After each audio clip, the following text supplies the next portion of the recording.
Dapat i-dismiss na ito kaagad. Abay, sila pala ang nagpatagal nitong lahat. Pag nagtapos sa June 11, ang 19th Congress, dapat mag-file ulit ang House of Representatives ng panibagong article. So ito nga mga bayan, Senator Amy Marcos naniniwala po na dapat na pong ibasura o i-dismiss ang artikulo ng impeachment laban po kay Vice President BP Sara Duterte mga kabayan, dahil nga po sa kawalan ng oras para sa paglilitis. Kaya watch po natin mga kabayan ang press briefing ni Senator Amy Marcos sa video na ito. Teka muna, sino ba talaga ang nag-delay niyan at ngayon violative na of the one-year ban on filing impeachments? Dapat i-dismiss na ito kaagad. Abay, sila pala ang nagpatagal nitong lahat. Pag nagtapos sa June 11, ang 19th Congress, dapat mag-file ulit ang House of Representatives ng panibagong articles of impeachment. Ako sa lahat ng senador kasi lahat ay naghahanap ng solusyon. Ako din naghahanap ng may solusyon dito sa problema natin sa impeachment. Para sa akin, personal lang walang resolution to. Dapat i-dismiss na ito kaagad. Dahil unang-una, hindi na talaga kaya matapos bago yung 19th Congress, may sariling rules ang Senado. Pero, ang totoo, I have very serious concerns about the validity of the impeachment complaint arriving here in the Senate. Maliwanag naman na ito ay napila pa nung December 2024. Pagkatapos nun, a second impeachment complaint later in December, 4 December, was also endorsed and filed in the lower house. A third impeachment complaint was also filed on the 19th. So, bale, 2nd December, 4th December, 19th December, andyan na, klaro na yung impeachment complaint na nandyan sa house. Tapos, alam naman natin yung background niyan, October 2023, marami nang nagbababala na sila ay magpapadala ng impeachment complaint. Para sa akin, dahil dito, maliwanag na hindi nila ipinadala sa amin dito sa house kaagad-agad. Bakit? Ang tanong ko. Bakit wini-withhold? Kung wini-withhold nila, abay sila pala ang nagpatagal nitong lahat. Despite the lapse of 2 months, no action was taken to transmit to the Senate or refer any of the first 3 verified complaints.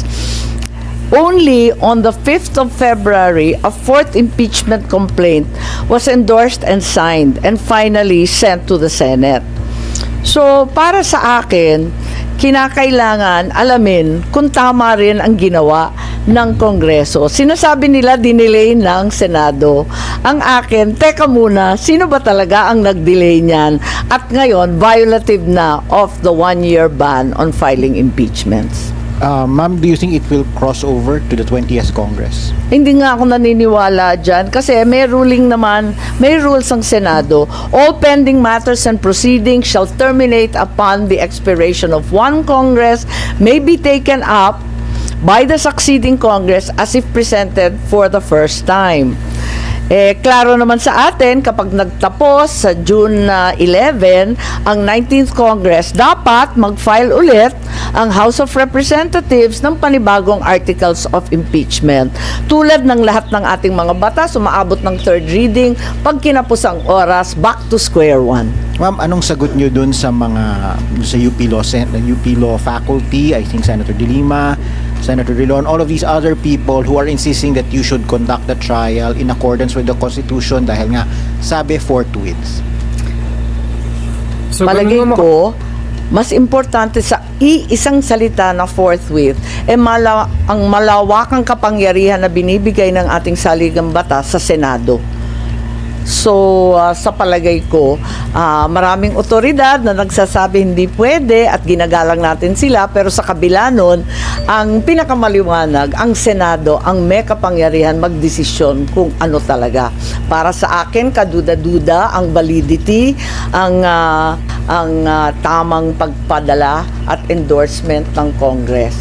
So, depende yan. Mauuwi sa botohan. Dahil alam naman natin, ang impeachment, hindi naman siya legal. It is a fundamentally political process. And it is an effort by politicians to find accountability, di ba? Kaya, ayun, ang kapangyarihan nasa kamay talaga ng Senado. Ma'am, sabi nyo, dapat ma-dismiss na agad itong impeachment.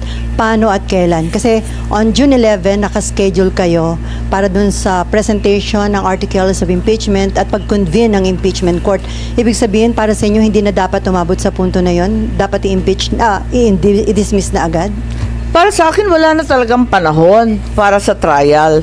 Dapat ibasura na kung gusto talaga ng House of Representatives, wala namang problema. Pwede silang magpila ulit subject to the 1-year ban. That seems very, very clear to me. So, anong mangyayari, ma'am? May magmo-motion bago yung June 11? Hindi ko alam. Naki-SP yun. I think he's been interviewed extensively and has spoken copiously about the different possibilities. Marami pang iba't ibang posibilidad, kaya pinag-aaralan ng maigi at ako nga kinukumpirma ko na itong mga drafts na to, siguro effort ng bawat senador na makahanap ng solusyon para sa tamang proseso. Yung pinakasang-ayon sa batas, pinakamabilis, pinakaklaro. Kasi may mga nagsasabi na anumang legal issues o anumang issue concerning impeachment, dapat pag-usapan yun kapag nag-convene na kayo as impeachment court. Parang hindi nyo pwedeng pag-usapan during your plenary session, yung legislative session. Oo, maraming nagsasabi noon, pero yung pakiwari ko kasi, yung validity mismo na pagpapadala ng House of Representatives sa amin, kine-question ko eh. Kasi, bakit ganon? Postpone sila ng postpone, tapos hinuli talaga sa last day. Tapos kami ang sisisihin, nagde-delay. Teka nga, tignan ninyo yung mga datos. So, ma'am, sa inyong office, na-establish nyo na invalid yung na-transmit o na-submit na articles. Well, isang argumento yon. Maraming ang argumento. Kaya nga, inaanyayahan ko na mag-caucus ang lahat ng senador para maisaayos. Kasi narinig naman natin, iba naman yung opinion ng ating minority leader, si Senator Ontiveros. Pagkatapos may sariling kaisipan rin si Senator Tolentino. Nagdebate na sila sa floor. Hindi na kami sumali pagkat ang bawat senador may ibang ideya rin. Dun sa ilang mga resolution seeking dismissal ng impeachment complaint against BP Sara, aside dun sa office ni Senator Bato, sino pa po yung merong resolution? Hindi ko alam na marami kasing draft na pinapakita sa amin. Pero at office kanya-kanyang walang ideya. sariling draft. Yung office Actually, pagkatapos nun, meron pa eh. Marami pang iba eh. pero lahat from the office of Senator Bato or No. Iba-iba. Ay, hindi ko nga alam kung sino. So, ganun Kasi nga nga, minsan, di ba nag-uusap-usap kami sa floor, tapos ilalatag, isusulat kung anong maayos. Joint effort lahat. May iba pa pala, Sen? Ay, oo, Ilan marami na. nakita nyo? Yung linabas sa media, parang ika-2 na yata yun. Tapos mula noon, meron pa akong nakitang iba. 2 pa yata. ma'am? So may 5 kayo, ma'am, na nakita? There are at Hindi least ko na 5. maalala. Kasi yung iba bahagya lang, di ba, nag-e-effort mag-draft. Ganyan naman talaga ang lawmaking. Pero ma'am, sinong Ay, sige. Sorry. Parang, Sen, sabi nyo, Group effort.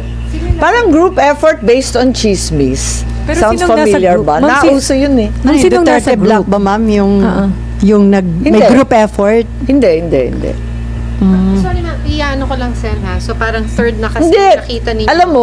Alam mo, tuwing may panukala, lahat talaga tulong-tulong. Ganon talaga yun. At walang kinalaman sa partido, sa Duterte 5, sa kung sino-sino. Talagang lahat ay interesado. Kailan nyo napansin? Mismo yung admin, sa palagay ko, interesado na mawalang bisa na yan. Kasi kinakabahan din na matalo. Aminin natin. So So, hindi lang po mga Hindi. opo, pero pati mga taga-admin ayaw nang maituloy ito, Sen. Kaya kasama sila dun sa Yun lang ang ng mga duda. reso. Yun lang ang suspecha ko. So, ano yun, ma'am? Basta na lang yung... Di di ba mas mahirap, mas nakakahiya kapag nagkaroon ng paglilitis at matalo. Kaya siguro may iba, iniiwasan na rin.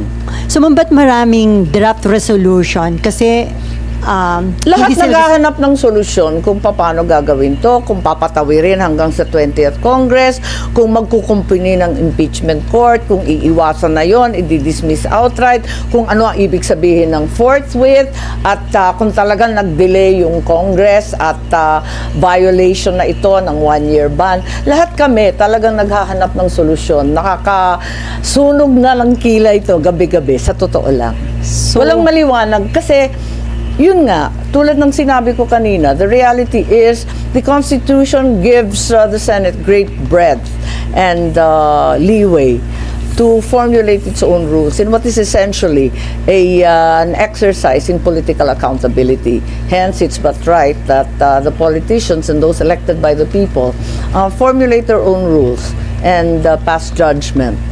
Ma'am, ba't yung mga nakikita namin na copy o draft ng resolution, walang nakalagay sino yung author o nag-introduce dahil hindi pa confident yung... Hindi, I nasa- think nakita naman at pinakita dun sa metadata, COS ni Senator Bato yung pinakita. Pero doon sa nag-introduce or author, walang pangalan. No, but it's very clear. It's the COS of Attorney Joanne, yung COS ni Senator Bato, at sinabi niya nang galing sa office niya. So, Sen, you mean, Palagay ko wala namang masama doon. Lahat talaga nag-e-effort na maghanap ng liwanag sa dilim. Pero ma'am, sabi niyo po group effort para parang ano yung Hindi ma'am, naman group effort na katulad nung pag-aresto at pagtangay kay Presidente Duterte. Ito, ibig ko sabihin, lawmaking is not a solo flight, no? We always work together. So, ma'am, and certainly we explore all possibilities. It's not a straightforward rule imposing process eh. Kasi yung procedure dito, So, di ba ang ganun- lawak-lawak nga at wala naman sa rules na maliwanag kung anong dapat gagawin. So, kinakailangan alamin kung anong makakabuti sa atin. Opo ma'am, so, but ang direction ma'am ng lahat, quote-unquote lahat ay is to Hindi ko towards alam kung dismissal? lahat. Hindi ko alam kung lahat. Ang akin lamang, ang duda ko, hindi lamang ang sinasabi o tinatawag na mga Duterte ang interesado sa pag-dismiss. Ang pakiramdam ko, mismo ang administrasyon ay may mga grupo na nagsasabi na wag nang ituloy at baka mapahiya lang sa numero. So ma'am, ang hinahanap ngayon ay yung remedyo or sabi niyo nga, ano Solusyon. solusyon para Yeah, hindi ay, may para walang solusyon. mapapahiya sa Ewan ko situation. yun lang ang pakiramdam ko. So, nakakita rin ba kayo ng reso na nasa admin side? Na sila yung nag-draft? May ganun ba? Kunyari, Hindi, wala. Pinag-uusapan lang. At saka kanya-kanyang draft ng maliliit na provision, ganyan. And then, ma'am, sa tingin niyo makakuha ng numero sakaling pabotohan sa plan? Hindi ko alam talaga kung anong plano. Si SP ang nagpaplano. Pati yata si SP, kinukonsulta yung iba at kinakausap yung iba kung anong dapat gawin, kung anong mainam. At yung panawagan niyo na magkaroon ng caucus, kailan niyo gusto at ano yung gusto niyo mapag-usapan? Sa lalong madaling panahon para magkaklaro na at magkadireksyon na kami. Before June 11, sa Dapat lang para June 11 kasi tapos na eh. but when you said groups, ma'am, na Hindi, linuloko lang. Binibiro ko lang kayo tungkol sa group effort ha. Baka akala ninyo talaga may group effort. Nasesentensyahan na yan ha. Hindi. Ang ibig ko sabihin, sa Senado, lalo sa plenary, syempre, lahat may kontribusyon. Ganyan talaga. na ibig sabihin, ma'am, when you said yung groups, there are groups na nagsasabi na magandang wag na nituloy kasi baka Naririnig ko. Are we talking about groups in the Senate? In the Senate and outside the Senate. So, we're talking about senators who are aligned with the administration? Marami. may mga grupo din like nag-run na mga nananawagan, convict Sara, na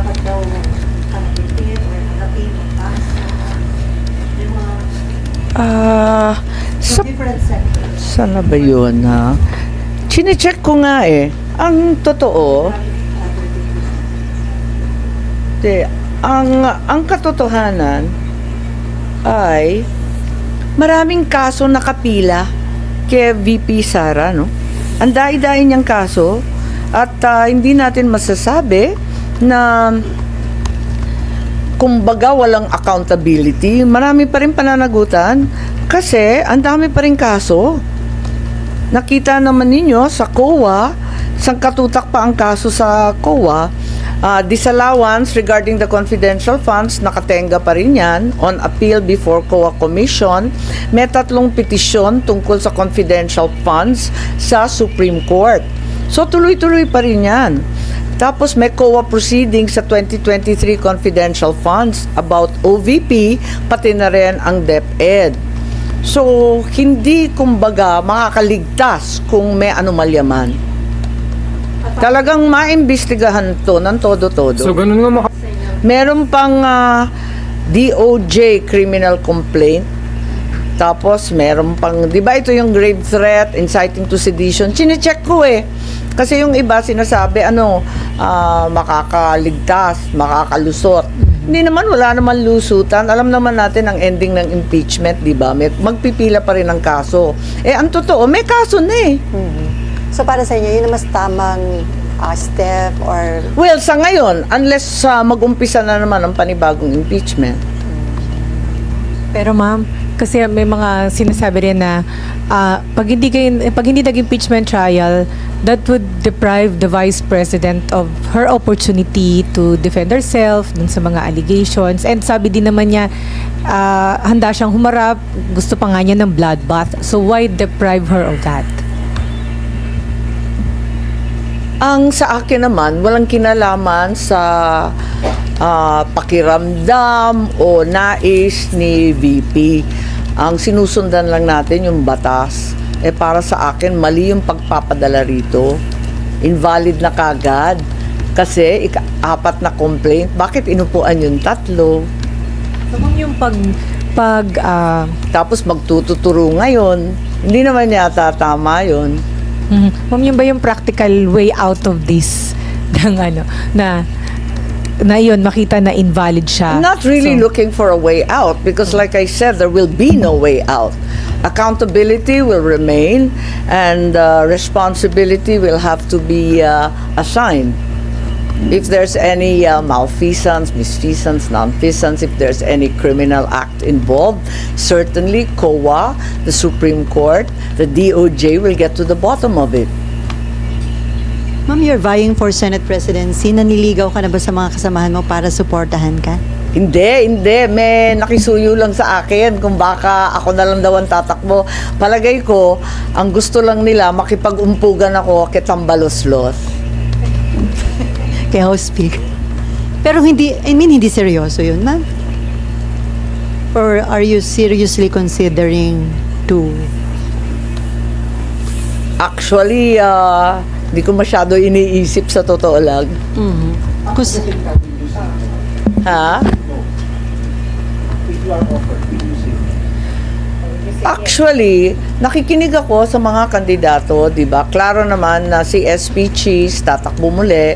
Klaro naman na si former SP Tito Sen nagre-recruit din. Lahat sila nangangampanya. Nakikinig ako. Pero para sa akin, tulad ng sinabi ko noon, dapat may klarong plataforma. Talaga bang ipagtatanggol ang ating budget? Yung paglulustay ng bilyon-bilyon ng 2024 na lumalapan noong 2025. Mauulit ba yan? Kasi nagpalit kami ng SP. Para sa akin, bumoto ako sa bagong SP dahil sa nangyari sa 2024. Yung pala, mas grabe ang mangyayari sa 2025 na election year. So, gusto ko ng confidence na talagang hindi ito mangyayari ulit. Pagkatapos noon, siyempre, yung integridad ng Senado, ipagtatanggol ba? Yan, mga issues yan na kailangan talaga panindigan natin. So you're open? I think every senator will rise to the challenge. Ilan na po yung nag-express ng support So, sa ganun inyo?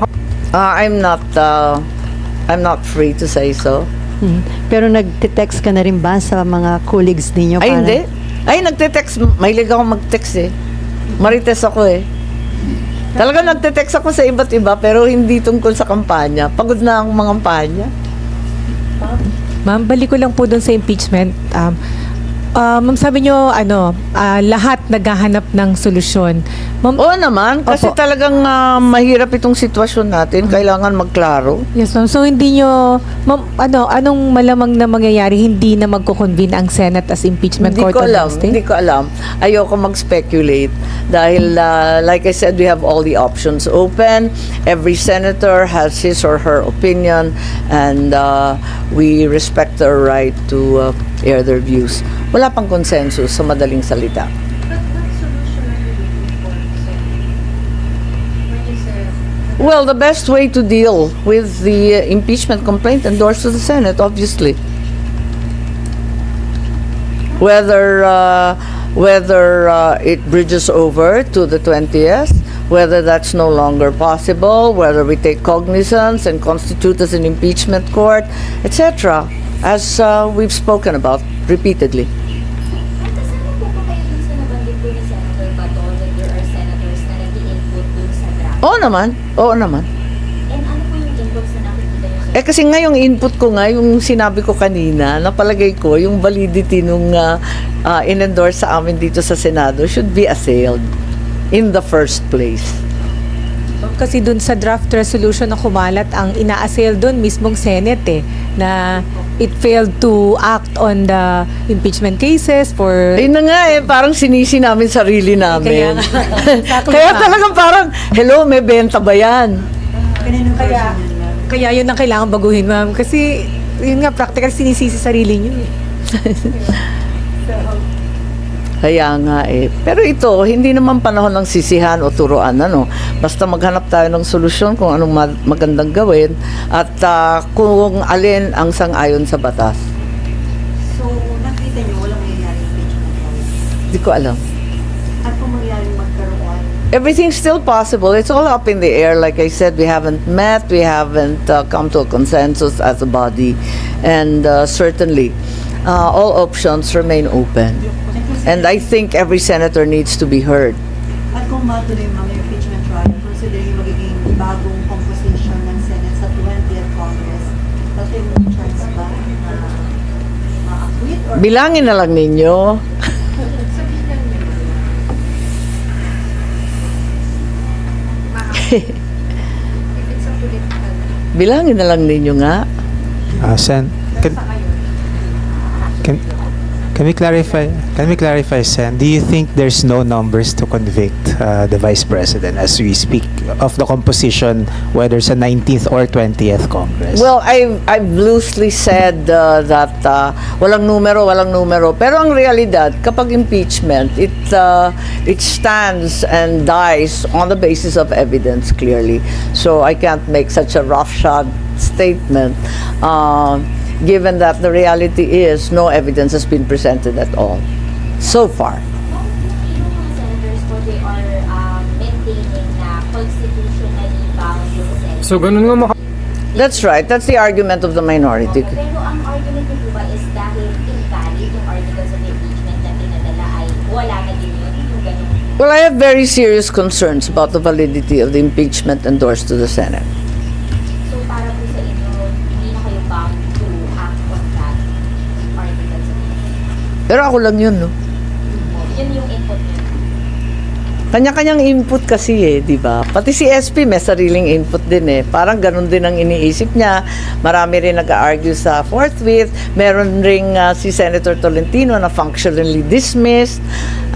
Kanya-kanyang kwento yan So, pakinggan natin lahat para maganda yung solusyon. ano yung effort na maghanap ng solution para ma-dismiss yung impeachment case against VP Sara? I don't think that's necessarily the case. I don't think an outright dismissal is the goal of each and every senator. Ang totoo, iba-iba ang pakiwari nila. Yung iba, siguro, iniisip kung paano tatawid sa susunod na kongreso. Yung iba, dapat magkumpuni ng impeachment court. Hindi ko pa alam So, ma'am, close ka kay VP Sara. Never ba siya na nag-request na hanapan ng solution? Ay naku, abogado yun. Hindi yan pag-uusapan. Alam niya, magiging huwes ako eh. Never kayo nag-usap privately? Hindi nga, ako nga inaawat eh. Ay, magdahan-dahan ka, magjo-judge ka dyan. Ang sabi lang niya, ano man ang mangyari, tanggap ko na. Sabi ni BP, which means... Ha? I think sinabi sa marami na rin yon, no? Nasabi na rin sa media.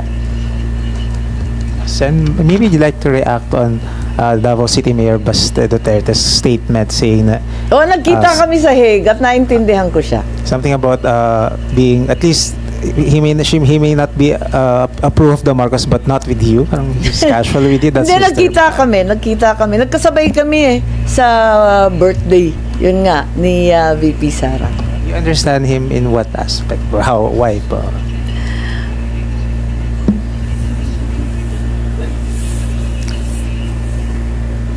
Lahat ng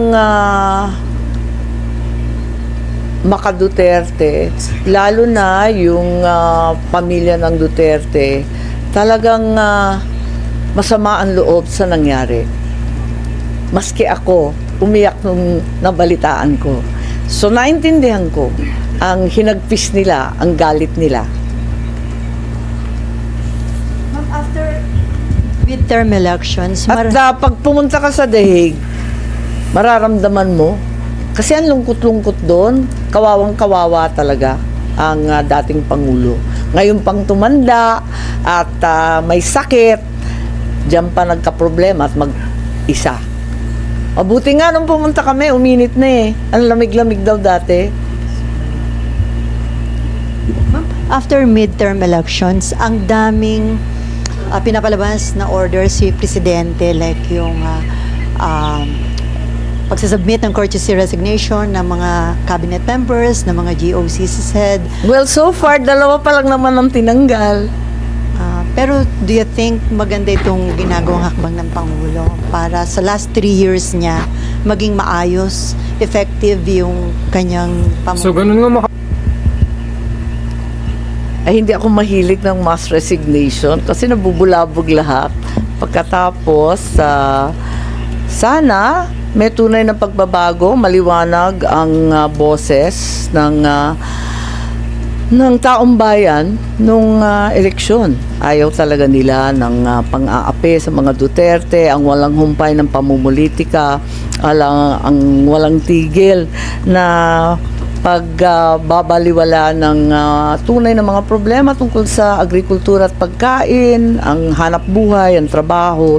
Kinakailangan tutukan talaga ang tunay na problema ng taong bayan.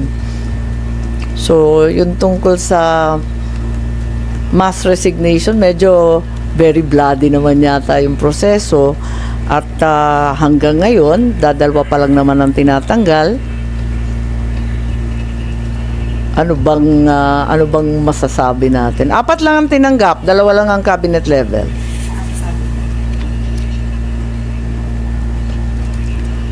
Hindi, nakakakaba yun eh, di ba? Tapos it may have given the wrong signals about the country, and in some way also jeopardized our economy, ang ating stock market, ang ating mga negosyante at investor kinabahan.